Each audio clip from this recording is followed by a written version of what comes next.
Yo, yo, yo, yo, yo.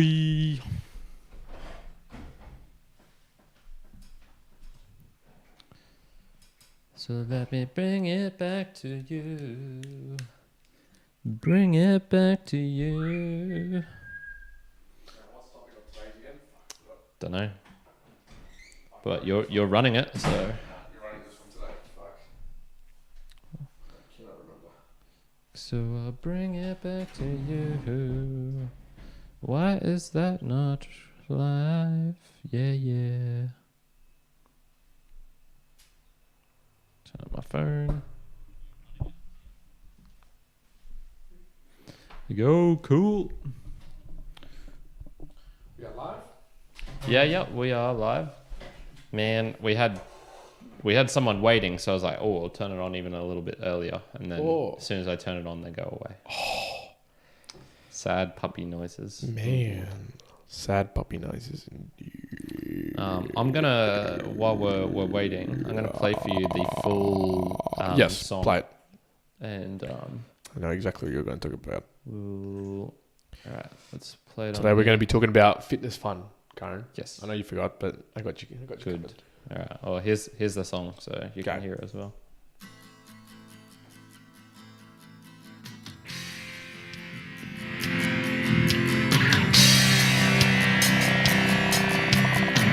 I'm gonna see if it blasts the people at home. We all can be mortals, capable of mistakes. The journey's not here to be agonized upon. So just bring positive feelings, which give way to actions. There's no shame in that which is most endeared to you. So let me spell it out for you. I said, let me spell it out for you. Yeah, okay. See this brilliance in People do a podcast who would like to talk about music. Turn down a little bit. Pump and see. Do the whole podcast. I think it would be a good one. Yeah, well, I mean, that's something that's doable now. And it's... We would just have to acknowledge someone like lighting up the hazy. The object is not Immortals episodes that we put on endlessly. YouTube that Cause you're human is all they real and to fail is to be normal. Well, not Take pride in TikTok. the struggle to Well, survive. you can't get kicked off. What, for direct music? Yeah. I thought you just got the, Spell it like out the strike slash copyright I stuff. said, Just, talking about more Spotify. Oh, gotcha. Your actual episode can get taken off. Yep. And, well, I imagine on YouTube they can actually say, no, I don't even want my song being Yeah, associated I'm giving it a chance with too. Yep. anything. So not only the demonetization, but I think it's like if they don't want it there, and it they helps have me the to right to say. remember that Actually, we're talking about forgiveness is Gway as well. like a food. I You saw it pretty must quickly, so I checked it on myself. Gway is currently 11. consume it. You must consume it. You must consume People always think like 1 second for something like that. Man, okay. Super cheap. People are just like, yeah, people are like, what the hell, are we already in 2 seconds or something? Like, what's going on? We're oblivious Okay, well, they actually can't hear us on home, so. intricate we Alright, cool. become. Man, I'm so happy for the people who actually were able to mint Moonbirds, who, like, there's quite a few people that I'm following on Twitter now, obviously, who, like, minted their Moonbird 2.5 and told them like 9 10, but it's like a big sale for them, and they're like, holy dude, like, that's so amazing. I'm like, man, it would have made some people, especially people who would be like, oh, I need some money quick, like, just the ability to get like 4 times their investment, just like straight away, like within a day. Gotcha. Have you chatted with Aldridge's girlfriend? Tegan? No. I haven't even chatted to Aldridge at all about it. Yeah, okay. Okay. Very cool. So for those who are wondering at home, that was the song actually, Science and New Growth. Did you know the acronym stands for Science and New Growth? The acronym is SONG. There you go. So yeah, they sent us that through. That was the producer, Anthony Bellardi. I want to actually give every one of those guys a shout out. So the Science and New Growth is a musical outfit currently led by Vox/guitar/songwriter James Stolter, musical magician, producer, artist Stephen Smith, and I believe it's like producer Anthony Bellardi. So yes, very very cool. So he contacted me on the Mastodon. I believe I talked about this in one of the episodes, and sent that through. Now, yeah, and this is where I keep getting confused because it was like he said it was like a remix that they'd done. So I couldn't tell if like they had just coincidentally made a song talking about mere mortals heavily in the past. I don't think so. I think they actually somewhat made it for us, but I haven't confirmed. Either way, he actually got back to us and provided a lot of real good feedback, which was very, very helpful. I do believe I see Peter, the Slav, in the chat. Peter, thanks, man. Good. Glad you could hear. I turned it down a little bit at the end so you could hear our sultry voices over the top as well. And we're actually on the shirt front as well. We got some news. Mr. Peter Juan has got some designs rocking. He's checked the quality because he got a jumper from the same place, so he knows roughly what it feels like. No fading on the shirt. It was nice and warm, right? 100%. Well, I haven't given it a wash. Yet to say that the actual quality, QA and QC of it is good, but it's probably better than Be Friends merch. So there's that to it. So as long as it is, but it will be. So there are some designs that are probably locked and loaded. I just haven't put in the effort to go down the path of getting some quotes and that, but I will get that done this week coming because, it needs to be done so that I have them available to take to the US. Yeah. Speaking of Peter, what size are you, mate? Because we were planning on just mediums and larges, but if there are people who need small, we need to know. True. Or else you're wearing a large shirt. Yeah. Otherwise, we'll just cut the bottom. In the mediums and larges are I think they're semi-universal because Australian size is a bit different to American size, which is a little bit different to UK size, which is la la la. I don't know if Canadian size is different. I've found that smalls fit me really well on the upper body, but the shirt is always too small. So I always go for mediums nowadays. This was the weird thing. The other day I bought an extra large and it fit me perfectly everywhere, but it was slightly too long.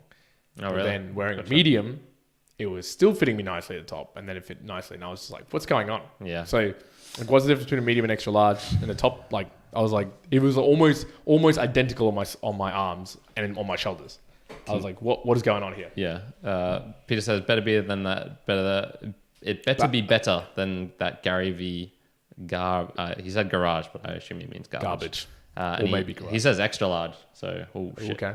Could get one specifically extra large. Yeah, for sure. Well, now that I am talking about this, maybe I could get a couple. Maybe it is 20 extra. Maybe get extra larges and larges. Stuff the mediums. We need mediums. No, who needs mediums? I do. I want one of the shirts. B-Tar, mate. We got Currency skinny. We got to fatten them up. Not everyone's. Okay, maybe a few extra large, couple of mediums. Okay. Because it doesn't really matter. Is there extra cost involved in that sort of stuff? I don't think most people are extra larges is my sort of consensus, but I agree. I would agree with that. But normally what gets sold out in at least the merch sales I've seen in NFTs is extra larges. Yeah, that's because these are all NFT, bloody hooligans just sitting at home eating chips all day. That's bloody why. Perhaps. All right, we're gonna kick it off, Wani. Let's go. So here we go. New intro music. Everyone, get keen. Capable of mistakes. The journey is not here to be agonized upon. It's nice. It's got a good length to it. But at least it lets me talk over it. Welcome back, Mere Mortalites, to another edition of the Mere Mortals podcast. We are doing music today. Man, you got into that too quick. No way. I'm gonna listen to this when it comes out, but I'm not sure talking over the music is going to be advisable. Well, we'll have a look see. Adam does it on a couple of his shows, and other people do, but I would say it's slightly too long. I know. Would be my thoughts. That was my first draft. It's a testament. It's a tester. So let's see how we go. We'll see how we go. Okay, cool. I can probably listen right now. In any case, welcome back, Mere Mortalites. Yes, we're going to talk about musing, and we're going to be reflecting back on something that people have been talking about, obviously in the commentary and a few other places, about fitness. So we haven't, in particular, talked about fitness for a long freaking time. And Peter on the chat, I know him particularly was like, I released an article about energy systems, and he was like, okay, I'll check it out. It's something I'm doing with training and whatnot. And I went, cool. We had a few other comments from people saying, one of the things I did enjoy about listening to us was some of the fitness. I just recently did the CrossFit touring video. So a lot of people who I've been talking to have been about, obviously CrossFit and I'm working out.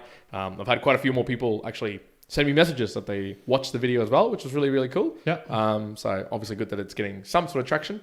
Again, didn't reach 1 million views like I wanted to in 24 hours. It's not Hosky traction, mate. It's not Hosky traction. It's not Hosky traction, unfortunately. but it has definitely outperformed our usual things. So, Yes, if it was like 2 views, I'd probably be like, just fling this phone out the window and be like, I'm Gotcha. not ever putting any more than like 32 seconds worth of effort. No, I'm kidding. I probably would. But in this podcast, I thought it would be a little bit looser than our general musings. Thoughts. I don't have specific questions apart from a broad-ranging one, which is just more, I guess, for us to talk through what our current fitness philosophies, mindsets are, goals. I know we have already talked about some of the general goals, but I guess maybe philosophies, because mine have changed maybe slightly, and some it's in a transition point at the moment with some of my fitness specifically. Yeah, so maybe I'd say I was planning on doing maybe even just a recap of my fitness history and probably, maybe not the philosophy, but at least maybe internal thoughts of how I thought about fitness and things like that. I wonder if I wonder if that's a difference to, I guess, philosophy that I'm thinking in my mind. Perhaps it is. Probably, because I don't think I'd say my training philosophy has changed over the years, but the way I think about it and approach it somewhat has. Okay. So, all right. Well, let's start at the historical nature, because some people who might be listening to this might not be familiar with maybe all of the history that we've talked about in the past. So let's just do it as a quick minute spiel. Sounds good. So I think generally, I used to play a lot of sports. I was a big sports person, whether it was tennis, not very good at it. Swimming, probably better at it. Soccer, obviously natural. So there was a lot of just playing sports, definitely team sport that I really enjoyed. Then it was the second year of university. So I kind of got into gym a little bit in high school, a tiny little bit, but here and there. It was 2 workouts, maybe a month, that sort of level. And I used to walk from school to the local gym at the library. And it was a kilometer walk, so it was pretty easy. And I used to go there sometimes. But it wasn't until the second year of university where a mate of mine, Jimmy, he was like, oh, come along to the gym. I started going in with him and his mates, who sort of Islander sort of friends. And that was really good. I think that's what kickstarted it. So I started at 2011. So basically in 2011, I started sort of gymming. And basically the whole mindset for 2-3 years was probably more of your absolutely typical, what you see on magazines / what you hear about from everybody, just do 4x10 or 5x5, benching, squatting, leg day, chest day, chest day on a Monday. That was the sort of stuff that I used to do for many years. I probably stopped a lot of sports at that point. I played touch rugby league for a long time, for 4 years, got a lot of injuries out of that, but I kept training from a gym perspective. Start moving into the bodybuilding, getting bigger, that sort of style of training, and only very recently started back playing a little bit of touch. But let's say over the last 4 years, moving to more functional style training. So that's, running, maybe a little bit of swimming, some cycling, stationary cycling, CrossFit, obviously, which is different modalities and different energy systems and the like. And I guess where we are right now, do some CrossFit, do some normal sort of gymming and bodybuilding style movements, not as much, and more Olympic style lifting. So still a lot of power output with some later energy systems that are in play. So that's probably been where we are today. Okay. What about you? Cool. Yeah, so mine was, I suppose, just standard Aussie background fitness, which was when you're a kid, you play tons of sports. I think it's pretty rare to find an Aussie kid who isn't in some sort of club or playing some sort of sport. There are some out there, but sport is ingrained into our culture for sure. Let's put it that way. So when I was a kid, in particular, I played tennis because that's what my dad really enjoyed.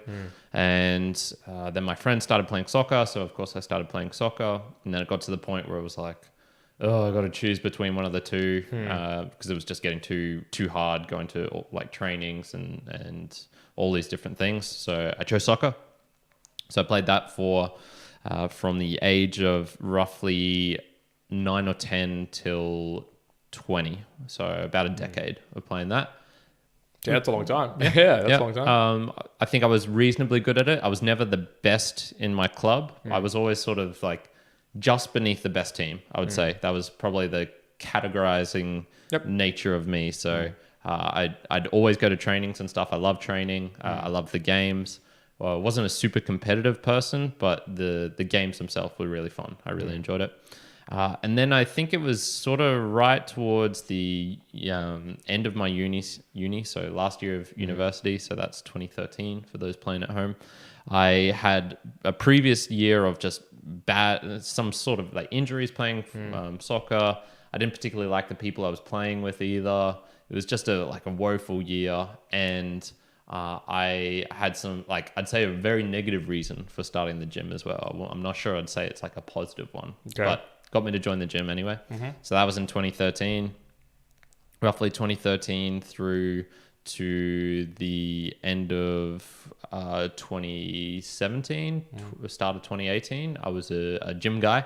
So I was that was when I was out in the mines working, either gymming at the university / doing yoga there as well. So I started getting into flexibility training as well. Just gymming out at the mine, 3 days a week, that roughly sort of thing. Picked it up towards the end and started doing more like 4 or 5 days a week.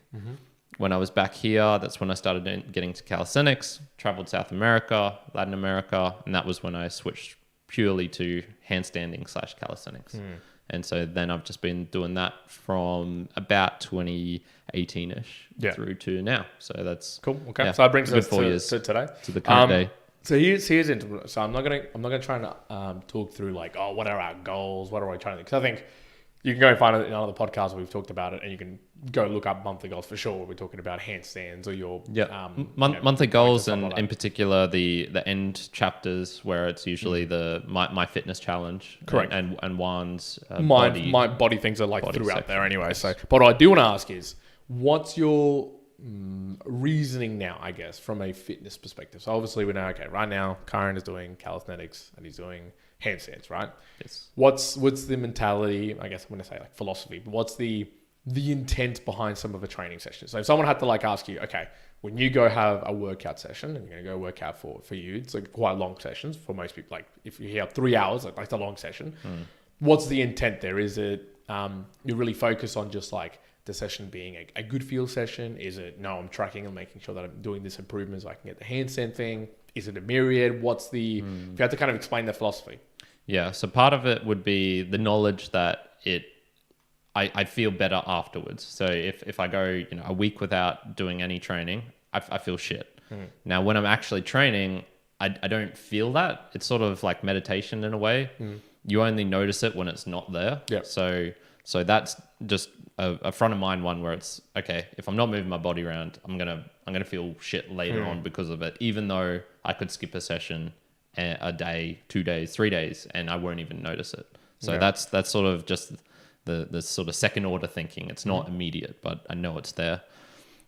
I think now it's more, it actually is like the knowledge that it's a futile pursuit almost, there's no real like longevity point of thing in the sense that I'm going to be able to handstand now like I am I won't be able to handstand like I am now in 30 years. Gotcha. There's no way. There's like strength wise. Is that actually like reality? Strength wise, definitely. Okay. You'd still be able to handstand as long as you keep yourself okay. But there's no like 6-year-olds out there doing 10-minute handstands. Probably not. Okay. Probably not. And almost definitely not doing stool to and the real hard muscle power sort of moves. So for me, it's actually, I don't know, to be honest, it's getting to the point where I'm like, I think I could probably maybe get to the best in Australia. Like I could maybe get to being, if not the best, one of the best. And that's kind of like, that's like a fun thing to aim for, because I've never really tried to be the best in anything. And I'm sort of getting to the point where I'm like, if I dedicate another 10 years, 3 hours a day, I reckon I could get pretty close. Yeah. So that's sort of my current mentality, which is like, there's actually a little bit of a lot of ego in that for sure. And then the other parts are just the normal stuff, like socializing with Brendan and stuff. The socializing piece. The looking good, there's a part aspect of that. But I'd say like the main two drivers would be knowing I'm going to feel better afterwards. So I should just keep doing it. So even if I stop, break my wrist, I'm still going to find another way to exercise, whether that be running or whatnot. So there's going to be some aspect. sort of movement. Yep. And then there's a little bit of ego in the handstanding one, and you know, the feeling of accomplishment and being competent. It's like, yeah, look at this shit that I can do. I never thought I could do this. And now Yeah, I can exactly. Like, sort you know, of do it. and it's going to be the same thing with aiming for a one-handed handstand, where you're like, okay, like obviously I'm aiming for it. You would have imagined a couple of years ago, you're like, oh, no way I'd Impossible, be doing yeah. that. But now it's like, it's a horizon. Like, it's coming. It's already like happening. It's just going to be like longer holds. Yeah, for sure. What about you? Same question. Yeah, so mine's interesting. I'll take it from the latter point that you were talking about, where it's like aiming to be, you could see yourself like 10 years doing 3 hours a day. You could be like, okay, could be one of the top of Australia. And I think a lot of the times let's go back maybe 5 years ago, 6 years ago, when I transitioned from a gym perspective of, just lifting out of like a group setting / really fun and just getting a better body to, okay, I'm doing it to improve my lifts specifically. Like I'm actually trying to get my squat up or my bench up or something else up. And I do remember a lot of the times, maybe some of the goals were orientated to, what's the way that I can optimally train, I guess, to become bigger, more musclier, stronger. But also I would do the comparing as well of, okay, what's the Queensland like record for the under 79 kilo like bench or squat on deadlift? And I remember... How old were you when you were... Probably like 23, 24, 25, like around that sort of age. Because I do remember looking at it being like, oh, I wouldn't beat the record, but hell, I'd be pretty competitive if that's what it was. And I do remember one time, like the deadlift was like over the record, and I was like, oh man, that would be like sick to go and try to do it. Now, I'm just going to say it right now, like a gym lift and a like actual competition lift is two altogether different things. Like that is not like the same thing at all. So even if if you ever hear like, oh, I could do that in the gym, man, it's very, very different when you're doing a competition. So add an extra 10% or something. Well, like add an extra 10% of like difficulty in terms of like being able to accomplish it. But in any case, so I think for a long time I was like that, transitioned to a point where I started realizing that level of ego, I guess, where I probably got to the point that at most gyms I would go to, I would be considered good. Like it'd be like, oh, that person knows what they're doing. Fantastic. So that felt really awesome. It's always good when you can feel competent when you're doing things. But I started realizing more and more like that question of like, okay, if you do want to be the best or really good at bench or squat or deadlift and all that, you're going to have to specialize pretty hard.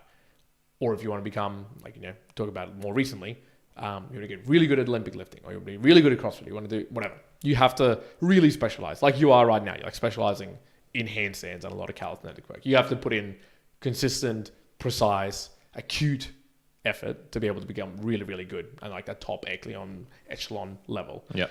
Now, for some reason, I've always been like this, but never considered it in the fitness space, that I always thought, oh, maybe that doesn't apply to me because I can just, do 14 training sessions per week type of deal. And I can just do everything. Like I can do running, and I can do my normal like benching, and I can do a little bit of whatever. And I think more and more the realization nowadays, it's like, oh no. In fact, I enjoy being, let's just say, mediocre or average across many different mediums.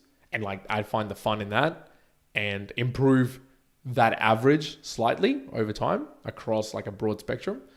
But actually moving away from, it's not something that I would find now enjoyable to be like, oh, I want to be like a top 100 bencher in Australia. I want to be a top 100 powerlifter in Australia. It's like, okay, no, realistically, when I like inspected it quite a bit, I went, actually, no, that's not something I actually would find totally fun or totally like an accomplishment, even if I was to accomplish it. Yeah, you've always sort of been, I won't say all over the shop, but having varied activities. Even what about when you were doing your bodybuilding phase? Were you still like playing touch football and stuff like that then? Yeah. Still playing touch football, still doing like all sorts of things. Like even then it wasn't like even a focus, to be honest. Like there was a focus for sure, but it wasn't as focused as it could be. Like if, in the comparison of what you're doing with handstands now, I was not that focused at all. So I think I've always been that way.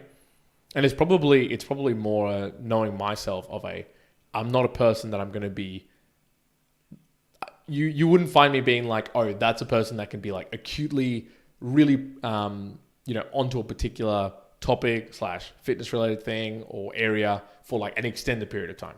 Like I'm not the person, if you want to like do a PhD or like study something for 10 years, like, and go really, really deep.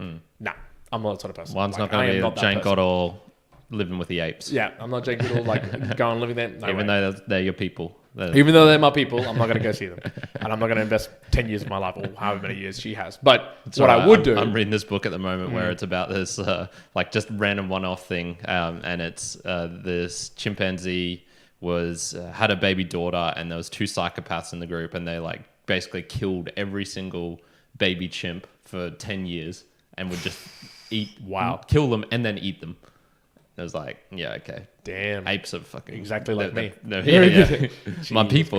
My people, man. That's crazy. No, so I think more of the realization, I think, and what it is, my training now is I went, okay, I really enjoy doing lots of different things. Like, you'll see me sometimes doing handstands. You'll sometimes see me doing Olympic lifting, some running, some swimming, some cycling, some large hikes, whatever it may be. And I think I went, I really enjoy playing in that wide range of modalities. Do I have preferences? For sure. Like talking about energy systems, I prefer doing really high power output sort of efforts. So, Olympic lifting, sprinting, because I've got some existing competence in that. Like I'm kind of better at that than I am long endurance style training. Like, I'm never going to be like the best marathon runner, nor even like an average marathon runner, but maybe I'd still would think about, I would partake in that. So I think my philosophy now is a few pieces of enjoyment. So like I want to be in areas where it doesn't actually have to be with people, but definitely in an environment that I enjoy. I found fun. So whether it's CrossFitorian or like CrossFit in general, that seems like a fun space, or working outside where there's like people or I can interact with individuals, or somewhere that I can be like listening to music and have a bit of fun. Long gone are the days where I might go to like those old school gym that I used to go to at Springwood Lifestyle. And I would go there sometimes for like a 3-hour leg session. And, I would put myself through like just crazy, especially if you're not like on gear or something, man, that's just the stupidest workout. I'd just be there for 3 hours. I think I remember telling you this, like threw up like twice. Yeah. Went back and just kept training after a while. It's like, no, like first of all, don't do that. But just completely dumb. But in my mind, I was like, this is what you got to do to be like really, really good at this.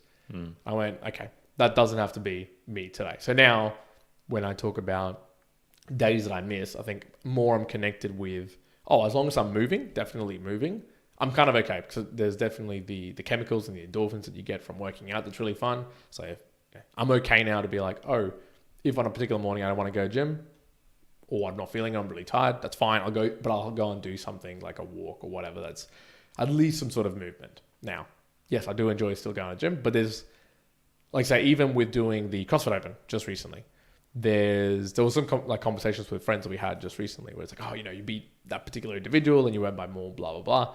And I think that bit was fun for sure.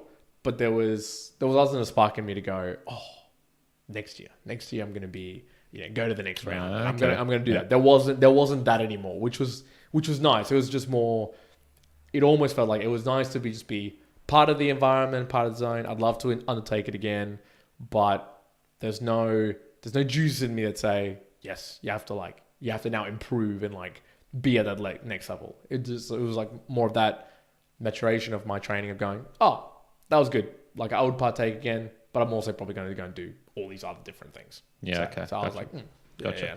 I wanted to ask you about your body changes over time. So this is one of the reason I started going to the gym was because I was really unhappy with the way I looked. Super skinny. I'm tall, 6'1", and I don't know how much I weighed then, but I must have been less than 70. I must have been.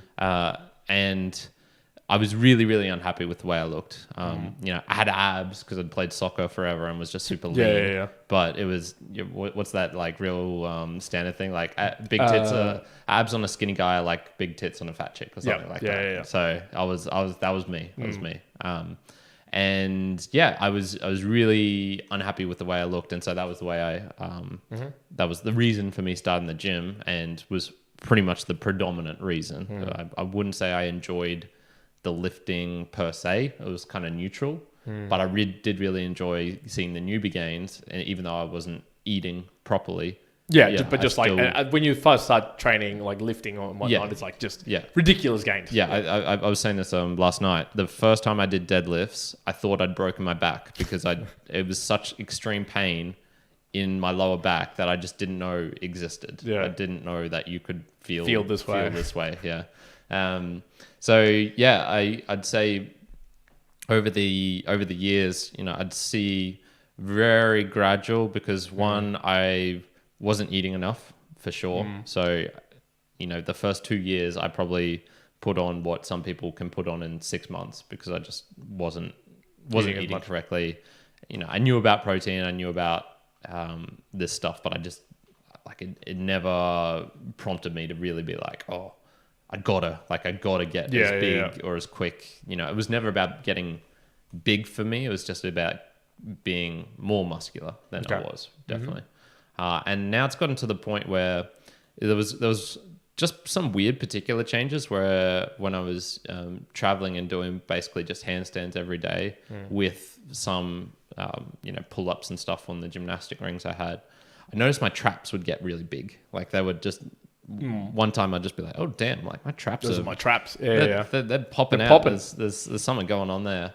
And then nowadays it's particularly the back. I sort of look at my back every now and then. I'm like, oh shit, like there's something going on there. Some jacked back going back. Yeah, it's not jacked, but it's definitely like lean and it's got some like extra muscles that are like, oh shit, I didn't notice that. What's going on like, here? little curve before. So yeah, I was curious as to what your like perception at least of your body changes over time. Where did you start with and how did you? Yeah, I mean, I know that for sure when I was 15, like I already had like semi-developed muscles because I used to swim all the time. Once arms were bigger than mine are now when he was 15. Yeah. Just from you being you and from swimming. Yeah. So like I already had probably pre-existing genetics plus like I was already doing some form of fitness in the way that I was like building muscle.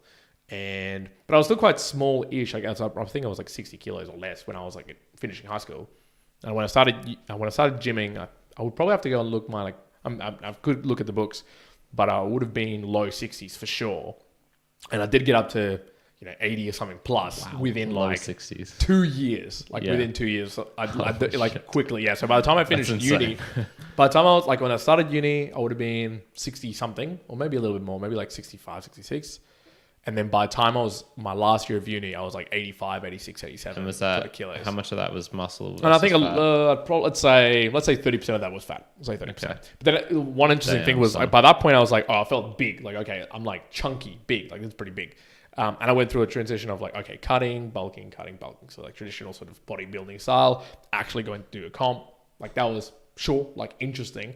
But I think one thing I found beyond that was body-wise, I'd gotten used to obviously being that size, and that size also carried some strength. Now, you don't have to have that size to carry strength, but obviously it can help in a myriad of ways.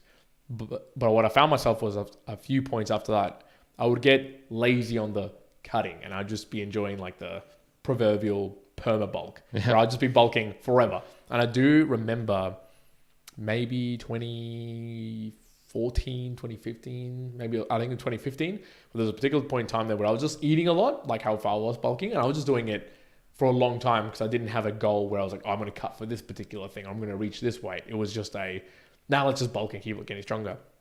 And I did get to a point where I just completely like lost abs. I was just like, I was like 94 kilos, 95 kilos. And I'm like, okay, like I'm pretty big here and I'm enjoying the lifting, but then I was like, oh, I don't feel that great now. Like there's a little bit too much weight. So I did cut back a bit. And I guess let's fast forward now. Now for me, it has definitely like almost not completely removed, but I can't tell you that I ever really think about physique shape anymore at all. Like one of the big things I remember moving from normal gym to started doing Torian. So this was like a year, just a little bit over a year ago, I was like, oh, and this was happening for a few years actually before this, but I was like, oh, my leg's going to like lose size for sure. Because I was like, oh, I'm not going to be doing as much leg specific, like leg press, leg extension, all that sort of stuff. Not going to be doing that. I wasn't doing that for a few months before. We went through COVID as well, where I wasn't doing a lot of that. So I did lose a lot of size. But same thing, like I'm not really going to be doing arms as much anymore. Some particular lift, like, when you lift like in a bodybuilding style, it is in particular, like you're going to get bigger muscles. It doesn't, optimize for effectiveness and movement and power, but it does optimize for breaking down the tissue of the muscle and actually rebuilding and making it bigger. But one of the things that like now I've probably fully transitioned is to when I go into the gym and even like a normal mindset, I guess, in training, I'm not like, oh, what size are my legs? Like, how lean is it? Like, do I have abs? Do I not have abs? Like, is the back good? Not good? It's purely now more on the functional optimization of health, I guess you just generally call it. And look, the byproduct is that I still am able to maintain a relatively the same sort of physique, but like, are my arms smaller? Like, for sure, I think my arms are 1.5 inches smaller than what they were like 3 years ago. Yeah, so like, I'm like, that's ridiculous. I think legs probably even more than that. So legs used to be like huge. So I was like, okay, I've definitely lost some size there. And back then, I think I would have been like, oh man, this is disastrous. Like, what's going on? I want it to be big. Whereas now it's like, oh no, I do enjoy having this sort of physique that allows me to do the functional stuff, as opposed to thinking about it from like that pure look perspective. Yeah. Now, look, this is coming from me saying like, I've still got a good physique, a good shape. Like, it's not like I've just deteriorated and I'm looking like current. Yeah, so I'm not looking like shit. So it's fine. No one, but I'm not looking like, I'm not looking skinny. I'm not looking like ridiculous. Like, I'm like, oh yeah, you're really like lost. Like, no, it's like mostly there, but it's completely been overshadowed now by the functional aspect of fitness. Yeah. To put in context, your weight gain and loss, so going from low 60s up into the 90s, and then now you're hovering around like mid 80s. Yeah, like 80s? 86, 87. Okay, yeah, mid 80s. So for me, I've probably started around 70. I don't know exactly for sure. I can't remember weighing myself right at the start. But let's say high 60s, low 70s. High 60s, low 70s.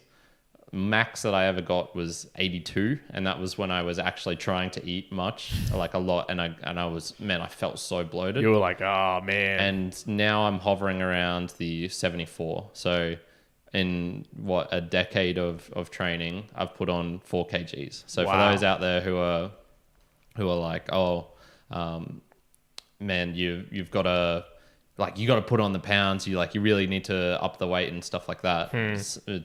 No, you can see some pretty significant changes. Even now, that would probably be 4 kg of muscle because I'm as lean as I used to be. So that would pretty much all be muscle. But yeah, it's you don't need to put on super large amounts, I guess, if you still want to do cool shit. Yeah, is now what I would say. We'll have these pictures. Oh, we can't really have these pictures up, can we? No, we can. I just got to send them to me. And I'll put them in the chapters. Okay, because I was thinking like, oh, can we do it like real time? Can you go onto Facebook?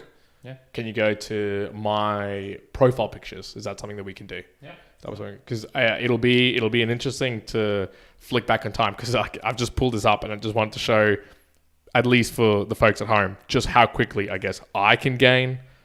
I guess from a size perspective, if you want to talk about it like that way, in comparison to what is today. So if you click on just click no. Oh, yep, cool. Because in albums you can go profile pics. Cool, right? Yeah. So are you sharing the screen now, right? So if you go right now. So if you share, I'll give you. So go all the way to the bottom. Now click on the picture of me holding both my hands up. That one. Yeah.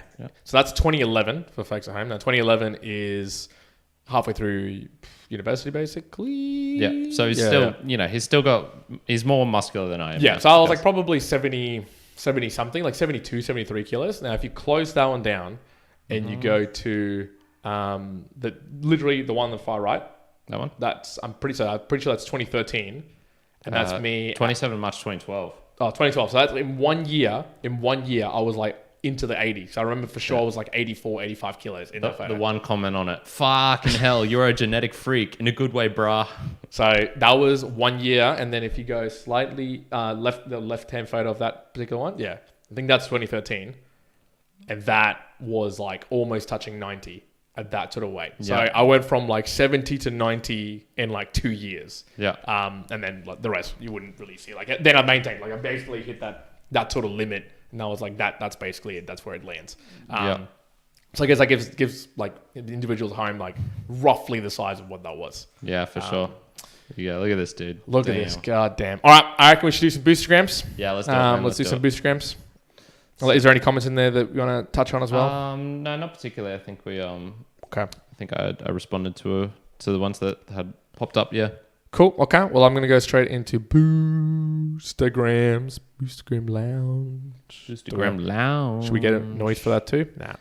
No. Okay. So I'm going to go probably could from, do it. I don't know when the last time I checked this was, but let's have a bit of a look. I can look see as well. I think there was only 2. Cool. Yeah. Okay. Then I'm good. Right. Okay. So April 13th, they've got. No, wait, sorry. The one on the 10th. What's? Yeah, I was going to say 10th. That would be. We might have read that one because that could have been like on the very day. I think we read that one. I think that was Peter's. Yeah. Okay. Well, anyways, thank you. Yeah, I do remember reading that one. So, Yep. so we had 2. We had 2 come through. One from Dave Jones, one from Signs of New Growth. Ooh, So song. again, song right from the beginning. So firstly, Dave Jones, 2,112 sats sent via Castomatic. He says, from a pure value for value perspective, you never ask for a specific dollar amount since that's you putting a value on your own product. The idea is that the listener always is the only arbiter of how much it's worth to them. Yes. So I think we did cover that as well after I asked that question. But, So one was asking essentially in the marketing episode, should we should we give guiding more you? guidance? Yeah. Yeah. So it's a good comment there from David. Obviously, Mr. if there's anybody who knows about Boostagrams and how much how the value should be working and works well, it's probably going to be Dave. Yeah, Dave's the man. It's going to be the man. And the other one, of course, S.O.N.G, Sons of New Growth. They sent 3,333 sats via Fountain. So thank you very much. Damn, my Boostagram game is weak. Glad you enjoyed the song. NoAgendaSocial.com has almost 4,000 active users. Maybe try to reach out to them more somehow. Yeah, that's one of the overlaps I have seen with some people coming into us. I'm pretty sure it's because I've somehow jumped onto their radar through, not directly, but through associated things like the Mastodon account or maybe the Twitter or something like that. So yeah, that those are people who. The weird thing is, like, I don't want to feel like I'm trying to steal Adam's audience, Yeah, true. But there is, part overlaps. I don't know if it's theoretically stealing. I think it's the whole ecosystem of if they want to interact with them and us, that's I think there's fine, a right? couple of mental barriers I need to hurdle over, and it's one of those ones where it's like the spam type thing as well. It's like maybe I should self promote more, and if I start getting feedback that you're becoming spammy, then take off the gas. But until I reach that, Keep maybe going. that's just one of those points that you need to do. Put on the weight until someone tells you you're fat. Exactly. Unfortunately for my brother, I didn't actually tell him he was fat when he Should have he told got him up, earlier. He got up Should've to told him like earlier. 102 kg maybe. Yeah. Now he's a tall boy. So He's only an inch more than me. still 102 kilos on 6'2". It's a whole lot of difference than 94 kilos on 5 foot freaking 7. Yeah, no. What I mean is, what I'm trying to say is he's my body shape. Oh essentially. yeah. So there's not much difference between me and him. So imagine chucking an extra 30 kg on me. As we go down. That's true. That is true. He's a little bit chunky. I have an interesting one to talk about just around the fitness fund, because one thing that I have seen just from Oh, sorry. Just before you Yep. get onto that, Peter said he enjoyed the historical review, and he also said he sent a boost yesterday, and I actually haven't seen that. So I'm not sure where that went through. So I'll do a little test one now just to make sure our thing is Boostograms counting correctly. are still going. Yes, please. Okay, so just talking through the style of training, and something that has changed, and again, it's very recent actually, and I'm wondering whether someone coming from the Immortalites out there around this, or your thoughts. But I was always under the guise or the leadership of sets and reps, always sets and reps, and that hasn't departed, it hasn't moved away, but I was always a person who would be doing 4 sets of 12, 3 sets of 15, 6 sets of 10, something along those lines, or the program of German volume training, starting strength, all these sort of different variations. They are basically just sets and reps by a particular percentage of weight, or by a weight in general that you want to take that's challenging enough, perhaps like RPE, how much of an effort does it actually feel like. And that's been okay, and that's still in there somewhat. But what I have found myself enjoying a lot more, and definitely CrossFit has influenced this, but it's in looking at minutes, I guess. Sorry, I'm going to have to interrupt. So I did find this, and Peter, I think the thing is you might have sent it in Fountain where they might not be surfacing as boostergrams for us, and it's like a lightning comment and not a boostergram. There's some kind of weird stuff that Oscar's doing, but he did send 3-3 sats, and he said, and this is in the Fountain app, and he said, as far as giving advice, all one can do is gently plant seeds and hope they take root. Every thinking person necessarily arrives at their own conclusions.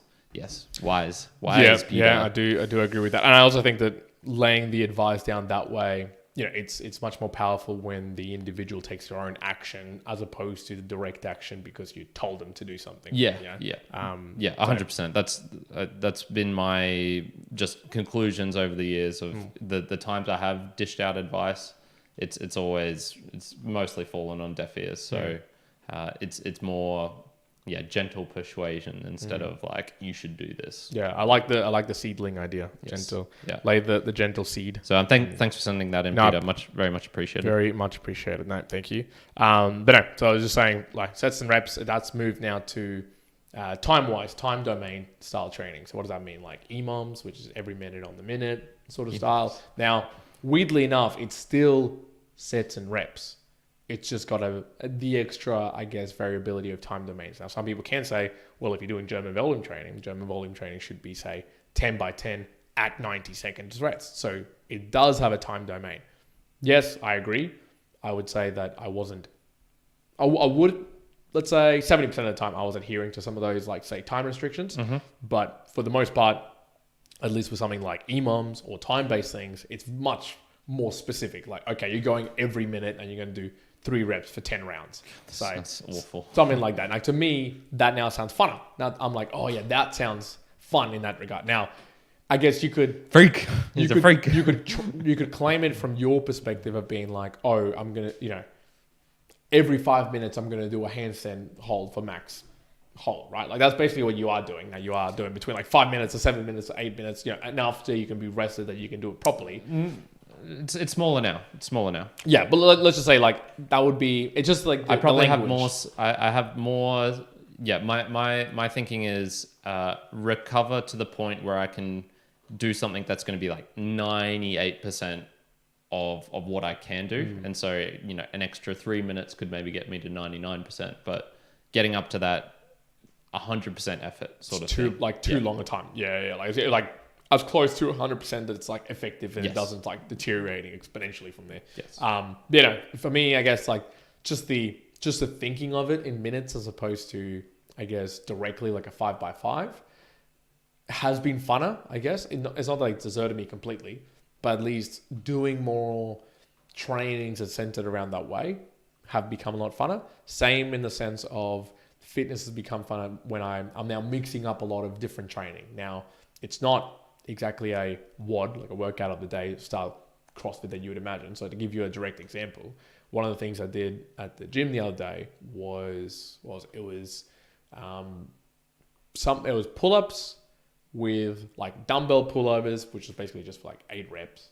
Then I was doing cleans and then some ab work, right? Now that whole combination, it's like, if you're trying to do a workout a day where you're like targeting specific muscles or whatever, or trying to, go for a specific like energy domain or the like, it wasn't that. It was like, no, it was just like throwing together a couple of different movements into what you could call like a superset or a triset or something like that. But it was just fun that I was doing all those movements for particular reps and then going every X amount of time afterwards. So it's sort of like a blending of everything, but at least for me, I find it fun. And I do stop, it moves me away from thinking around, I'm doing 4x8 and 3x5 and 3x6, just one another. I just go, okay, I'm just doing these movements in these sort of time domain. And then when I do it, I rest for this amount of time and cool, go back and do it again. It almost feels like, you're kind of like racing time. You can focus on different things as opposed to focusing on the sets and reps. So it's a very slight change, but it has made a big difference in my actual training. Okay, there you go. Has yours always been like the pretty 3 standard, rounds? man. Yeah. If I go back through my logs, which I did do somewhat recently, a couple of months ago, I believe it was maybe the first 8 to 12 weeks when I was first joining the gym. So for those at home, I meticulously record every single set that I do. I used to remember in my head what I did in the gym. I didn't even write it down, and then I would copy it onto. That's how I would be for many years, but I could tell you exactly all my lifts the day before without writing it down. So like I'd be like, say I would do chest on a Monday, and the next Monday I'd come along and I just remember every single lift I did the whole time. See, I'd do that, but I wouldn't. I'd write it down in the evening. Yeah. So maybe I forgot a number here and there, and so I didn't get every single set, but pretty close to. First 8 to 12 weeks, I believe I was doing only 3 sets per exercise.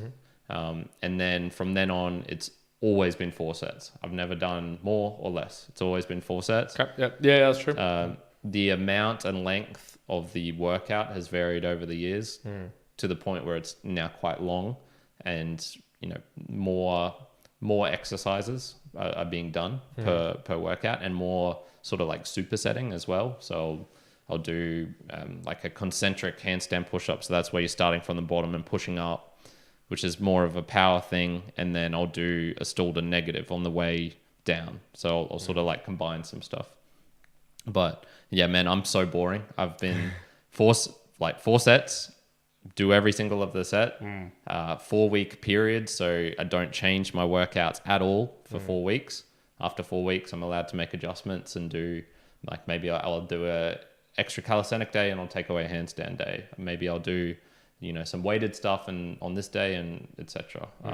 That varies with my motivations, but yeah, I've never experimented with. It's just been like rest times have always been roughly the same. Sort of the 2-ish minutes between sets. So I'm relatively boring in that point, but I'm consistent. I'm so consistent. Yeah, it's always like that. Which is I guess my final point in all of this from a fitness perspective was, I guess, looking ahead, because this is like a little telltale of what's going to come in the future, of what's going to come, I guess, when you see in the annual goals and monthly goals. So I went, okay, I've already been transitioning into this mindset of, I enjoy doing a bit of everything. Bit of, let's be average and raise the average across the board to a certain level. Am I ever going to compete in any form of the word? Likely not. Quite likely not. Maybe in team sports, could I see myself playing touch or some other type of, if someone, like a group of our mates was like, oh, let's play futsal, I might be like, yeah, you know what? I'll do it. That sounds like a cool thing. Could become competitive, for sure. But I think my direct, as an individual doing fitness, I think it has and will continue to transition to just being much more of a health related thing, where it's the endorphins or just the chemical sort of balance that is nice to do have in the morning. It's almost like it is meditation for me in that sense, where it just allows me to kind of like disconnect from the everyday day, wherever it might be, like after work, before work. It just gets me sort of prepped. That will always sort of remain there. But specifically, I had the conversation with Jonathan Weekly around like velocity based training. And one thing that I did... That's coming out in a couple of days. 4 days. So that particular conversation, some of this like research, I guess I've been doing a little bit beforehand as well. I went, well, I think it's almost getting to the point that I'm gonna stop thinking about, I'm gonna go to the gym and I'm gonna do 4 by 180 for the squats, or 4 by 82.5%. It can be good. I think one of the things I saw, and I don't remember where I saw the stat, is like in any particular day, your max lift could be like plus or minus 10%. Now, I don't know if that applies for running, swimming, handstands. No idea, no clue.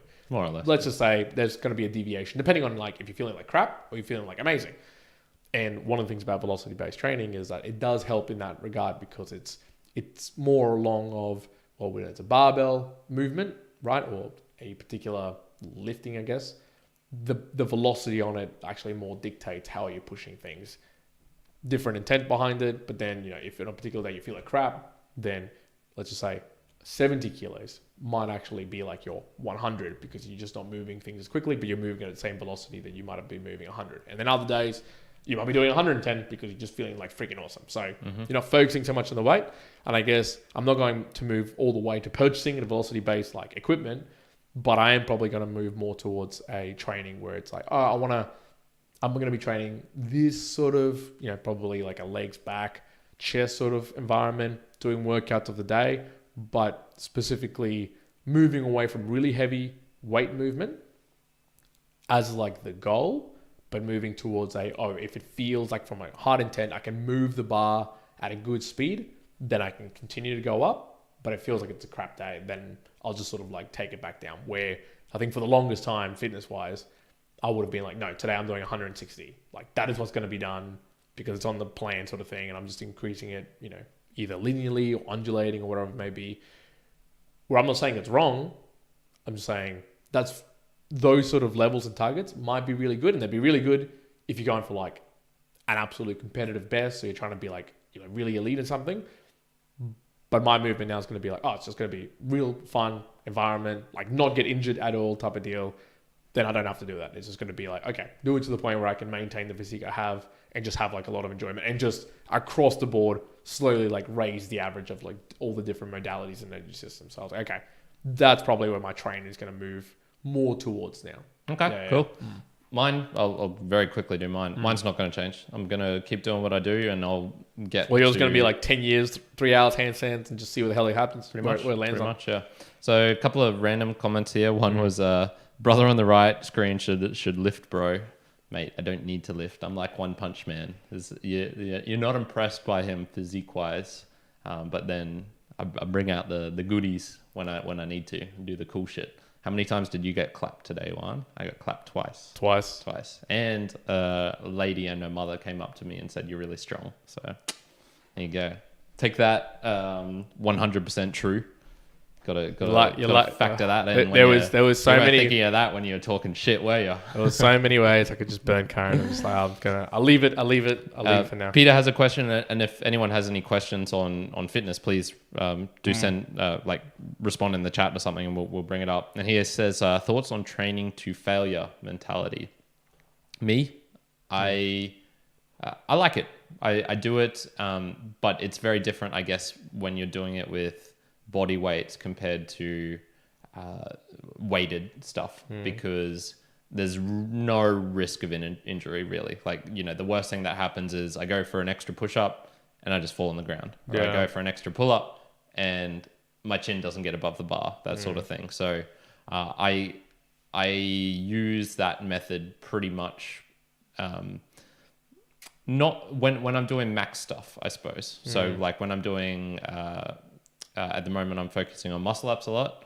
I will max it out and then I will be at the top of the bar and I'm like, I'm probably not going to get this next rep, but I'm going to go for it anyway. Come down and I'll, you know, hit the bar with my chest, hit the bar with my chest and not get it and then just fall and be like, totally fine. I didn't get it. That's okay. Not a non-rep. So for me, I like them a lot. When I was using weights though, no, I would be a stop one rep short of failure sort of guy. That we call pussies at home. Yeah. Ladies and gentlemen.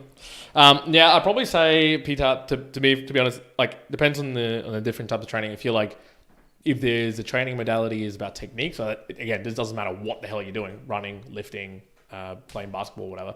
If it's a technique-based thing or the actual movement pattern, then yeah, no way. Like you should be doing sub-maximal load. You should, in that sense, like stopping before it even gets like to the point that you're going to actually fail because you want to be like reaching technical failure, not muscular failure. So there's like that differences, I guess, that I would go for. So and why is that? What's so like when you do it, like say when you're trying to train for the actual technique or the movement, let's just say, I guess from a handstand perspective, let's just say it might be, I don't know.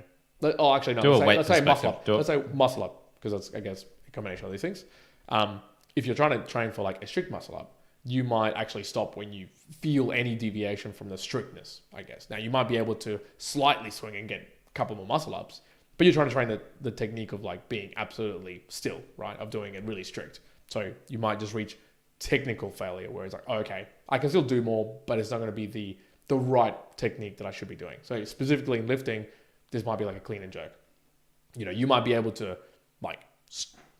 just really muscle it up, but you want to probably you're actually focusing on the technique. And it's a technique as you get heavier that is actually, you need it. But what's the reasoning then? Is it because you'll introduce bad habits? Well, so this is like, well, this is, yes, but I guess in particular, if you're doing technical training, then I would say just reach technical failure, not muscular failure in that aspect, because yeah, you don't want to introduce going even heavier and having like, you want to try and muscle it just because you can, because you won't be able to at the heavier loads, as opposed to just doing it with like really perfect technique. So there's that aspect where I'd say don't reach it.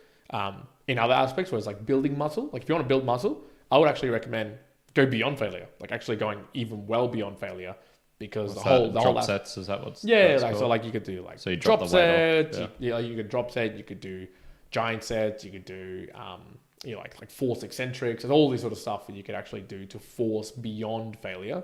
And why? Like if you're trying to actually like build muscle or get bigger muscles, like it's the tearing of the muscles and then the healing and the pushing of the protein that actually increases muscle size. So yeah, you might actually want to take it to safety, like safe failure. So like to give you an example, you might get dumbbells, you might do 20 kilos for 10 reps, and you might get to the 10th rep and be like, oh, like that's it, that's the absolute maximum point. And as you say, at that point you could do drop sets, so then go get a 15 kilo dumbbell and then keep going as many as you can, and then blah blah, and that you normally do it at the end. Or if you've got people that can help you out, like say you're doing a bench press, you might get to like the absolute maximum that you can on 60 kilo bench for 10, and then you might get them to just like you essentially just hold it on the way down, and then they just lift it up all the way to the top for you, and you again just hold it on the way down, so you're not doing the entire movement, but you're going beyond the actual path of what your muscle would normally be doing, and just taking it even beyond. So do that at your own peril in terms of like not safety, but like, man, you're gonna get some rigged muscles and like DOMs like to the nth degree. So there I would say yes, go beyond failure in that particular aspect. Generally though, from like a training, and this was an interesting one because I talked about it with Jonathan, the concept of overtraining. So by the definition of overtraining, it either doesn't exist, or you'd have to be pretty like diabolical to actually do something like that. So like you're not going to overtrain by the technical term, but you might overexert or do other things if you're always pushing it to the absolute limit. So I wouldn't recommend, unless you're like on the juice. If Peter's on the juice, if he's like juice to the gills. Mate, he wants the extra large. He's gotta be, right? If he's juice to the gills, then maybe you can do it. But like I'll tell you, like when I was training 14 times a week, my sessions had to be cut down to a certain extent, and my body was wrecked, like really, really tired and wrecked. And I was eating lots, trying to be like recuperating as much as possible, but you just can't to a certain extent. There's limits to how much you can do. Obviously, as you get older, like that just gets worse and worse. Yeah. So yeah. That was my comment. Gotcha. Very good. The last thing I want to bring up was, are there any worrying signs you're worried about with regards to your fitness and where you're at now and where you think you will be in the next 10, 20, 30, 40 years? Yeah, the only thing to go against, I guess, what I'm thinking would be that I am losing some of my competitive notes, I guess, that initiated a lot of my training. So I do remember like when I trained with like Jimmy and mates, like it was pretty competitive amongst us in a fun way. Like, oh, you're benching this, I'm going to bench that and go heavy, and I'm going to try and beat you the next time. Or the similar mentality of like, oh, I can see what the top of Queensland are doing, like, okay, maybe I should aim for that. And there's a competitive nature that keeps you progressing. So maybe the only negative or the downside could be that if I'm removing that competitive side, so I'm not all of a sudden now targeting, I want to get X lifts, or I want to get to this particular, regional level in any training, or, win a Division 1 sport or something like that. There's none of that. Then the downside could be that I could become a little bit more lackluster with my training, which might decrease other things that I might not be seeing at the moment. So I think in some way, shape or form, I'll have to keep some of that. And that might just be, trying to do my best in, say, CrossFit Open, or trying to do my best when I'm actually trying to improve my lifts, or even keep them to a certain level while doing other things, but not, so a balance, not losing my competitive edge altogether entirely. So I think that would be the only downside that I could see. Okay. What about you? The only thing that's recently been happening for me is just weird cramps in my hands and feet, especially when I'm up in a pose and I'm really pressing and really, focusing, point your toes. Mm-hmm. So pointing my toes as hard as I can. Then my feet will sometimes lock up, and so I need to sort of flex them a little bit and not do that. And and with my hands as well, not so much in the actual exercise, but if I'm like eating dinner and holding my phone in a weird angle or something, sometimes my hand will just cramp up a little bit. So I think that's more, to be honest, it's probably more of a magnesium thing. I'm just not getting enough of that. But I do worry, and worry is a strong word. I am wary, I suppose, that all of the stress is being placed on my hands, and hands are very important things. They're very useful. So I don't want to fuck them up for, the 50 decades of my life after 50 decades. Yeah, You're going to live yeah. for 500 years. 50 decades. Sorry, the 5 decades. 5 decades. I was like, 5 man, this decades dude's after- cranked it. yeah, This dude's after find out 50 years. the vial of life. Man, One- you've gone to One Punch you've gone Man. to our episode of 500 years and what, living to 500 years and whatever else. Yeah, that's it. I'm Damn. implementing those tactics. God. Any other comments? But yeah, just getting to that, living from 40 to 90, I don't want to have messed up hands and things like that. Yeah, So, well, and we've joked about this, or you've joked about it with me about my conversations about my training. I'm an old man, with some of this training or the way that I thoughts. Yes. But I think definitely now it's does it have something to do with the fact that we're turning 30? I don't really think so. I think it's just more it has been a transition of doing CrossFit and a few other things where I'm very conscious now that I'm like, okay, I want to set up a training style that is fun, and then I'm like, okay, this is what I'm probably going to be doing now for 20 years. Or Gotcha. look, I will probably do a whole myriad of other things, but it's the level I get of right mix of intensity / load on my body that it enables me to keep on doing this indefinitely, as opposed to being absolutely locked up. So one of the things, I remember my parents knowing about this when I was super young, being I would train so hard that I was I couldn't even get off the sofa, so I'd just be so sore, my legs would be so sore, and I'd just be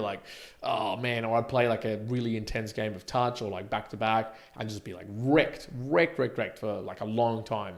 I went, yeah, I'm not willing to sacrifice a lot of general life now just for the extra 0.3 kilos or 2% extra or 1% speed. It's oh no, I'm okay to not give all of that up for the fact of just having a much more flexible, fit, happy, healthy lifestyle. And I think I've reached that transition. I'm cool. And I'm just formulating and finding out different ways that I can now train while doing that. Yep. Gotcha. Coolies. All right. Last couple of comments. P says, oh snap, gin and juice. That's what he's on. Yeah, he's on gin and juice. He's on the juice, mate. He said, episode idea, everlasting life. And then, wait, you did have that, didn't you? We did the 500 we did years. 500 years, not forever. So everlasting life would be an interesting concept because to a certain point, your perception to other humans, let's just imagine that nobody's living forever, but only you're eternal. Life would move so quickly for you that you could no longer identify with the normal reality of humans, because your perception of time will shift so quickly. Because as the more you age in the same time sort of dilation, to you, a normal human life of 100 years will seem like a day to you as you start getting older and older and you've just stayed around more. So in that perspective, you will not be able to even really interact properly with humans after millions of years, because to you it's just that, where for them it's a completely different well, sort of it depends how your memories change and how much storage your brain can actually have. But well, let's imagine it's infinite storage at that point if you can only live from that. yeah, that's different. Yeah, coolies. Cool. Let's you can do the value for value for this one. What do you feel like? Yeah, I was gonna say. What am I gonna say? Oh, well, Well, they can check out the convo. You mentioned it twice. So conversation 63 with Jonathan. 63, 73. 73? 73. Oh, Yep, damn. yeah. There you go. Yeah, 73 with Dr. Jonathan Weekly. So do check that out. That'll be out in a couple of days. Again, because we are Value for Value enabled, you will see that obviously in all the other podcast players which are allowing you to do Value for Value Streaming, interaction, streaming. Yeah. What I would appreciate, if you listen to that one and you have any thoughts or comments, you can get directly contact with Jonathan. I can get direct contact, obviously, with him. If you have any particular questions from him or something that you think I didn't ask him, send me a Boostagram with the question and I will ask it to him directly and get back to you directly on it. So you could also get that. That would be actually quite interesting, eh? I'm not doing even just ask him, talking broadly. If you send a Boostagram where someone's having an interview with someone and you're oh, could you ask him that question, and then getting that question answered. Yeah, people do that on the live. They bring it up. That is true. That is true. So it is anyways, possible. Yep, Value for Value. Make sure you do check that out, and of course, contributing to the podcast, whether it's this one, whether it's the book reviews, whether it's everything that we do. The show can't obviously go on with us not getting value back as well. So obviously, we do appreciate whether it's the 3 T's: talent, treasure, or time. Time, talent, treasure. Time, talent, treasure, whichever way you want to say it. So do make sure you do go check out those new podcasts as well. Podcast players like the ones you heard Peter use or Dave Jones or anybody else. So appreciate it. Me and Morlife's going to leave it at that for now. Thank you very much. Thanks for listening to us talk about fitness. One out. Karen out. Ciao. Good. Thank you, everyone, for joining. Ending the stream here. Peace Thank out. you, folks. Peace. Good.